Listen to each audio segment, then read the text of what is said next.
अस्सलाम वालेकुम स्टूडेंट्स। तो स्टूडेंट्स, उम्मीद आप सब खैरियत से होंगे। बच्चों, हमारा चैप्टर 9 स्टार्ट हमने कहा था कि चैप्टर 8 को स्किप करके चैप्टर 9 स्टार्ट करेंगे, क्योंकि चैप्टर 8 हमारे पास जो हमारे पास स्मार्ट सिलेबस आया था उसमें उन्होंने स्किप कर दिया था। तो आज चैप्टर 9 को स्टार्ट करने जा रहे हैं। तो चैप्टर 9 का नाम क्या है? Similar figures. तो इसका आज सबसे पहले सिमिलैरिटी ऑफ पॉलीगॉन्स, सिर्फ एक छोटी सी डेफिनेशन देख लेते हैं और फिर हम एक्सरसाइज नंबर 9.1 को स्टार्ट करेंगे। ठीक है, तो सबसे पहले सिमिलर पॉलीगॉन्स का आता है। तो मैंने डेफिनेशन लिख दी। Similar polygons have same shape but not necessary of same size. तो मतलब इनकी शेप्स सेम हो सकती हैं, इस तरह की फिगर्स जिनकी शेप सेम हो सकती हैं, बट उनका जो है हमारे पास साइज है वो सेम होना ज़रूरी नहीं है।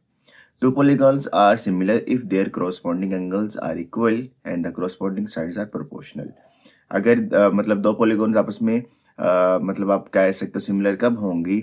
जब उनके एंगल्स आपस में इक्वल होंगे, और दूसरी बात जब उनकी corresponding साइड यानी आमने सामने वाली साइड्स हैं, हर की पहली की दूसरी की मतलब अगर लेंथ लो उसकी भी लेंथ लो, इसकी भी विड्थ लो, इसकी भी विड्थ लो, इसकी भी हाइट लो, दूसरी की भी हाइट लो, आगे चल के डिस्कस करेंगे। तो वो प्रोपोर्शनल हो।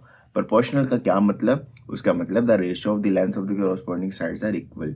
तो हर की रेशियो लेनी है, लाइक आपने पहली को दूसरी पे डिवाइड करना है, फिर पहली को दूसरी पे, फिर पहली को दूसरी पे, तीनों साइड्स को डिवाइड करना है आपस में।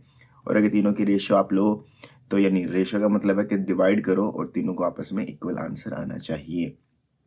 For example, all the quadrilateral triangles are similar to each other because they have the same angles and measure of the sides are proportional. तो equilateral triangle जो होती है, equilateral triangle पढ़ी है ना, जिसकी तीनों साइड्स आपस में इक्वल होती हैं, एंगल्स इक्वल होते हैं। तो ऑब्वियसली वो कह रहा है कि ऐसी ट्राइंगल है कि जिसमें उसके एंगल्स भी इक्वल होते हैं और मेजर्स भी एक दूसरे के प्रोपोर्शनल। क्वेश्चन नंबर 1 में वो क्या कह रहे हैं? वो कह रहे हैं कि find whether the sides are similar, all the lengths are in centimetre. तो कह रहे हैं कि दो में आपको ना क्यूबॉइड भी कह सकते, क्यूब्स भी कह सकते, वो दे देता हूँ। तो कह रहे हैं कि हर किसी की ना मैं तीनों लाइक लेंथ, विड्थ और हाइट जिसको आप कह सकते हो उसने दे दी। अब वो कह रहे हैं कि सिर्फ ना आप बता दो कि ये जो सिमिलर है कि नहीं है आपस में। तो हमने बस इसको डिस्कस करना है और डिस्कस करने के बाद बता देना है कि आपस में सिमिलर है कि नहीं। तो अभी पीछे डेफिनेशन पढ़ के आए हैं कि दो भी मतलब साइड्स आपस में सिमिलर कब होती हैं? तो मतलब दो जो फिगर्स हैं या पॉलीगॉन्स हैं आपस में सिमिलर कब होते हैं? जब उनकी मतलब तीन क्रॉसपोंडिंग साइड्स की रेशियो आपस में इक्वल आ जाए। ठीक है, तो आप ना इसकी सबसे पहले जो मतलब इस फिगर है इसको 1 कह दो, और मतलब ये पहला फिगर कह दो और इसको 2 कह दो। तो इसकी जो लेंथ, विड्थ और हाइट होंगी, लेंथ L1 हो जाएगी और जो हमारे पास जो लेंथ है L1 हो जाएगी, और इसकी जो विड्थ हो जाएगी, जो हमारे पास विड्थ है वो W1 हो जाएगी, और इसकी जो हाइट होगी वो मतलब ये हाइट है ना, तो ये H1 हो जाएगी। तो आप लिख भी लो, लेट H1 पहले length L1, W1 and H1 are the length, width and height of first polygon कह लो, फर्स्ट क्यूबॉइड जो मर्जी कह लो, फर्स्ट या स्मॉल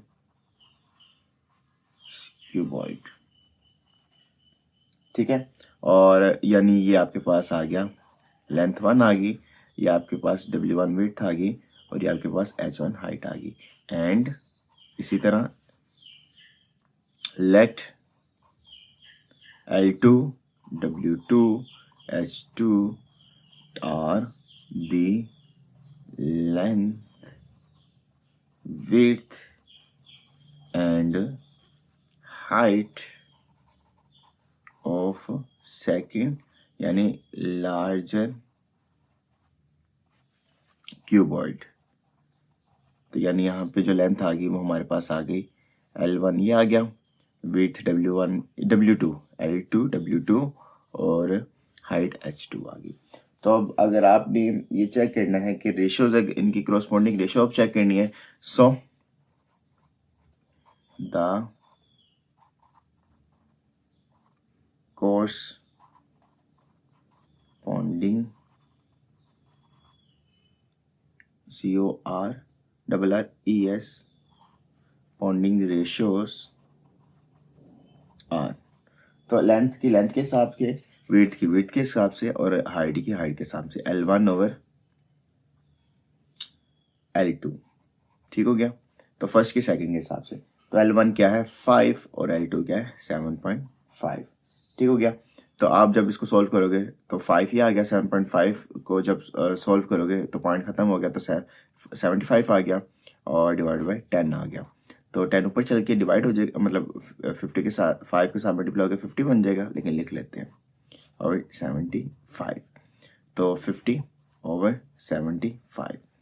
तो यहाँ पे आ जाएगा 5/5 और 0 और 5/5 और 2 कैरी चला गया और 5/25, तो 5×2 = 10 और 5×3 = 15। तो पहले की रेशियो क्या आ गई 2/3। अब इसी तरह विड्थ की चेक कर लेते हैं, W1/W2। विड्थ 1 क्या है, विड्थ 1 है हमारे पास 3 और विड्थ 2 क्या है 4.5, ठीक है। अभी तो नहीं लग रहा है कि सेम है, लेकिन अभी करते हैं, अभी कौन सा ही सोल्व हो गया। तो 3/4.5 की जगह 45/10 आ गया, क्योंकि पॉइंट खत्म करेंगे तो डेसिमल के आगे जितनी वैल्यूज हैं वो नीचे उतने जीरो आ जाते हैं, ठीक है। अब 3 मल्टीप्लाई हो जाएगा ये 10 से, क्योंकि ये डिवाइड के नीचे डिवाइड हो रहा है तो फिर जाके मल्टीप्लाई, तो 45 और आ गया 30/45 और 5 6 = 30, 5 9 = 45, 3 3 = 9, 3 2 = 6 और 3 3 = 9, तो 2/3 हमारे पास ये भी आ गया, ठीक हो गया। अब लास्ट है हाइट को भी चेक कर लेते हैं। तो H1/H2, हाइट 1 क्या है 4 और हाइट 2 क्या है 6, तो 2 2 = 4 और 2 3 = 6, तो 2/3 सिंपली हमारे पास ये भी आ गया। तो यहाँ से सिंस आप लिख सकते हो, since the corresponding sides are equal, मतलब इनकी रेशियो इक्वल आ गई है, सो द गिवन सॉलिड्स कह लो, या जैसे हमने पहले क्यूबॉइड्स का CUBOIDS आर सिमिलर का मतलब है एक जैसे हैं, ज़रूरी नहीं कि उनकी लेंथ आपस में इक्वल हों, बट ऑब्वियसली उनकी जो रेशियोज हैं कोरस्पॉन्डिंग साइड्स के वो आपस में इक्वल आ गई हैं, तो ये सिमिलर हमारे पास आ जाएंगे, ठीक है। अब इसका question number 2 discuss. Question number 2 में भी वो सेम यही बात कह रहा है, वो कह रहा है कि इन अ ट्राइंगल ABC, एक ट्राइंगल ABC दे दिया है और दूसरी ट्राइंगल उसने, पहले उसके ABC की बात पूरी कर लेते हैं। तो कह रहा है कि AB है 6 सेंटीमीटर, BC है जो हमारे पास है, यानी B से C तक है वो 9 सेंटीमीटर है, और C से A है 12 सेंटीमीटर है। और एक और उसने ट्राइंगल दे दिया DEF, तो उसमें एक DE उसने दे दिया, जो DE है वो 10.5 सेंटीमीटर है, EF है, यानी EF आप कह सकते हो 15.75 सेंटीमीटर दे दिया है, और FD वो उसने 21 सेंटीमीटर दे दिया है। तो इसमें भी आपने प्रूफ करना है कि ट्राइंगल क्या है, सिमिलर है, ठीक है। तो आप अगर इसकी बात करो रेशियोज की, तो दोबारा से इसकी रेशियोज ही चेक करनी है ना, तो अब इसकी रेशियोज चेक करते हैं। तो पहले जो साइड दी है उस साइड्स को लेके चलेंगे। लाइक अगर आप इस यहाँ पे क्या कह सकते हैं, यहाँ पे ये जो AB है, ये जो AB है इसको इसकी DE के इक्वल रख लोगे। यहाँ पे जो AC है उसको इसकी EF या DF या FD जो भी उसने हमें दिया हुआ है उसके इक्वल रख लेंगे, और जो हमारे पास BC है वो BC को FE या EF के इक्वल रख लेंगे, ठीक है। तो अब इसको लेके चलते हैं और पहले लिख लेते हैं। तो पहले लिख लो इन ट्राइंगल ABC, तो हमारे पास ABC में क्या है, ABC में हमारे पास मेजरमेंट एंगल जो AB है, मेजरमेंट एंगल नहीं है, मतलब मेजरमेंट है जो, मतलब उसकी लेंथ है AB वो 6 सेंटीमीटर है, और मेजरमेंट ऑफ BC जो हमारे पास लेंथ है उसकी 9 सेंटीमीटर है, और इसी तरह जो हमारे पास CA है हमारे पास उसकी 12 सेंटीमीटर है। लाइक AB BC और CA, ठीक हो गया। तो यानी ये साइड पर लगी, फिर ये आ गई, फिर ये आ गई। अब इसी तरह यहाँ पे भी इस तरह डिस्कस कर लेते हैं इन ट्राइंगल DEF। तो यहाँ पे मेजरमेंट एंगल DE, यानी DE पहले ये लेंथ आ रही है ना जिस तरह हमने यहाँ पे लिया, तो मेजरमेंट जो हमारे पास है DE है वो हमारे पास आ गया 10.5 सेंटीमीटर, उसके बाद आ जाता है डी ई के बाद आ गया ई एफ कह लो, ठीक है, ई एफ या बी सी जिस तरह है। तो मेजरमेंट एंगल ई एफ हमारे पास 15.75 सेंटीमीटर आ गया। और लास्ट वन एफ डी, उसने एफ डी कहा हुआ, तो F measurement angle F D, angle नहीं, सॉरी बार बार मैं एंगल गलती से बोल रहा हूँ। तो मेजरमेंट ऑफ एफ डी यानी इसकी लेंथ है जो, यानी इसकी जो लंबाई है, एंगल नहीं सिर्फ लंबाई है। एंगल के साथ ये लाइक ये वाला साइन आता है तो वो नहीं है ये, तो सिर्फ इसकी लेंथ है, लंबाई। तो एफ डी वो कितनी है 21 सेंटीमीटर, ठीक है। और अब आपने प्रूफ करना है कि हमने इसकी कोरोस्पोंडिंग जो रेशियोज हैं आपस में इक्वल हैं। तो now we take their corresponding ratios, ठीक है। तो मेजरमेंट एंगल ए बी, और एंगल दोबारा लिख लो, measurement of A B is equal to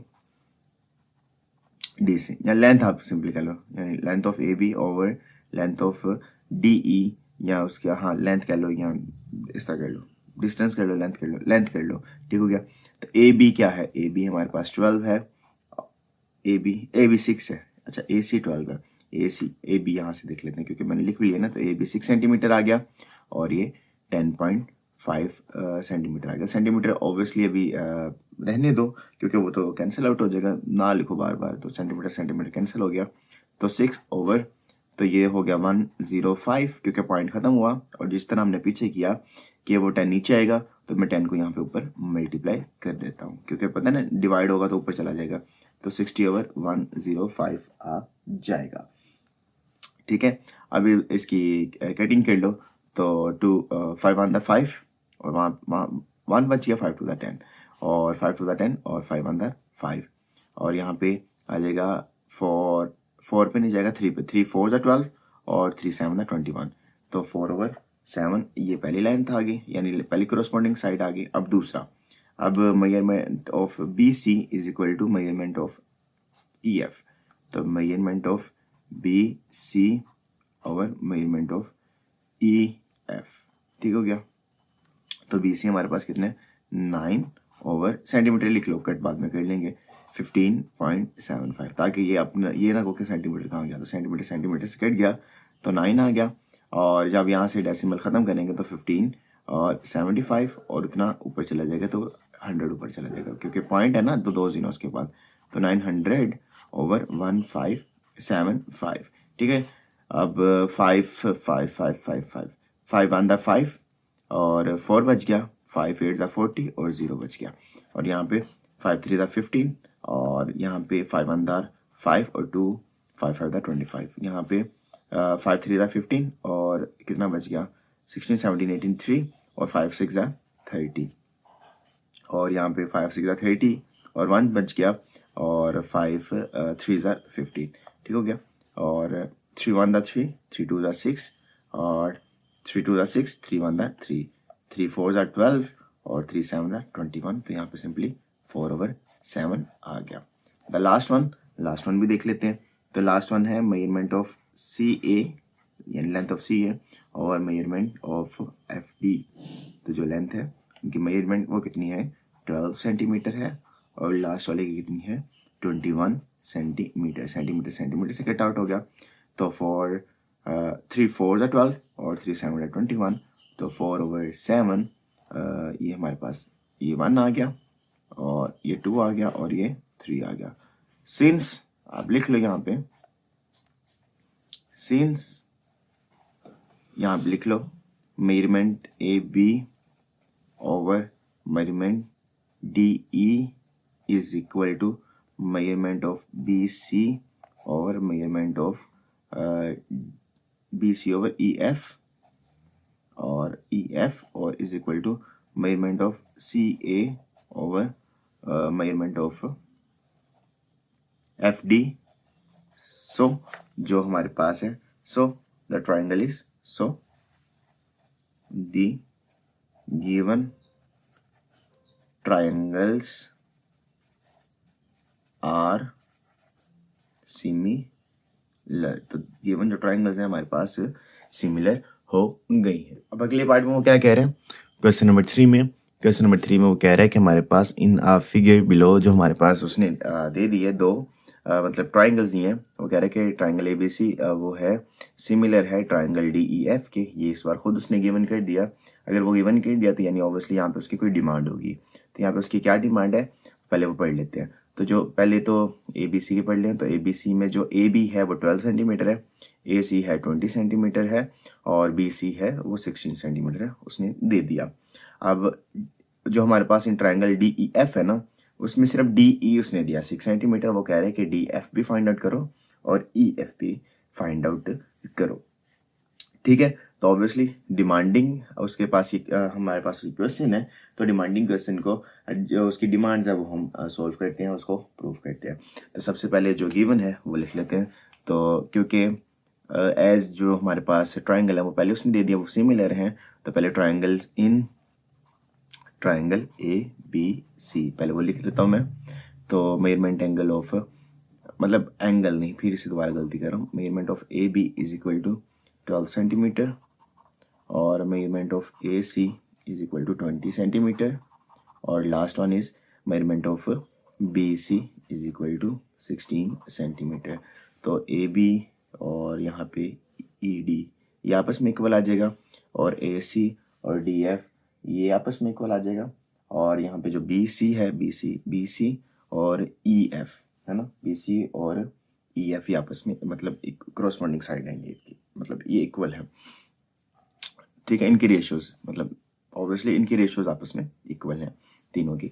तो बना लेते हैं पहले इसका। हाँ, एक रह गई in triangle DEF, triangle DEF तो भी रह गई है ना, तो DEF पहले लिख लें। तो उसमें हमारे पास मेजरमेंट ऑफ DE उसने दिया हुआ है, वो कितना दिया हुआ है 6 सेंटीमीटर, और हमने मेजरमेंट ऑफ DF भी निकालना है और मेजरमेंट ऑफ EF भी निकालना है। ठीक हो गया। सो पहले लिख लो, सो सिंस लिख लो, सिंस ट्राइंगल ABC और ट्राइंगल DEF आपस में मतलब क्या है, सिमिलर है, ये है गिवन।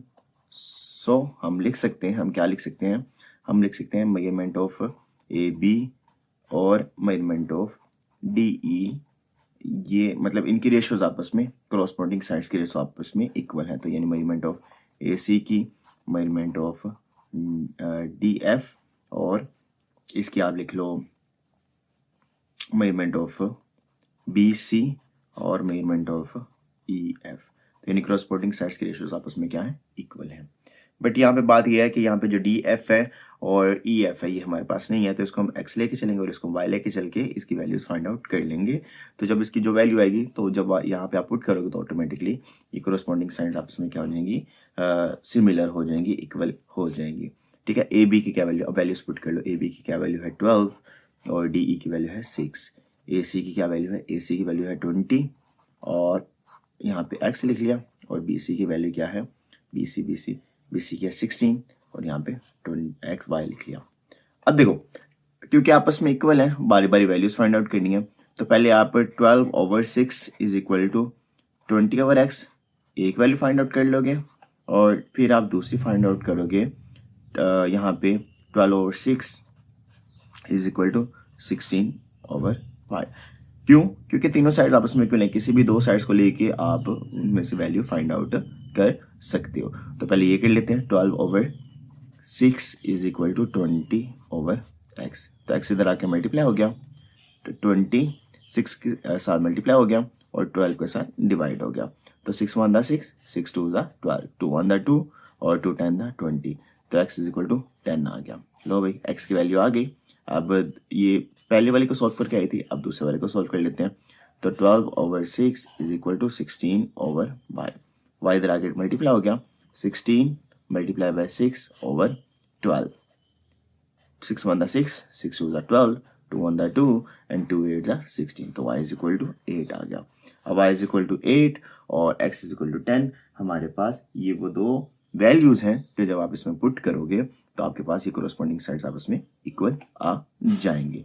ठीक है, तो ये सिर्फ हमने ये x और y की वैल्यू यानी कोरोस्पोंडिंग साइड्स की वैल्यू जो है उसमें दूसरी ट्राइंगल DEF की वो फाइंड आउट करनी थी कि किस वैल्यू पे जाके ये मतलब अगर वो है आपस में सिमिलर हैं तो उनकी क्या वैल्यूज़ होंगी। तो हमने वो इस मेथड से कोरोस्पोंडिंग साइड्स की रेशियोज इक्वल होती हैं सिमिलर ट्राइंगल्स में या सिमिलर पॉलीगॉन्स में, हमने उसकी मदद से इसको सॉल्व कर लिया।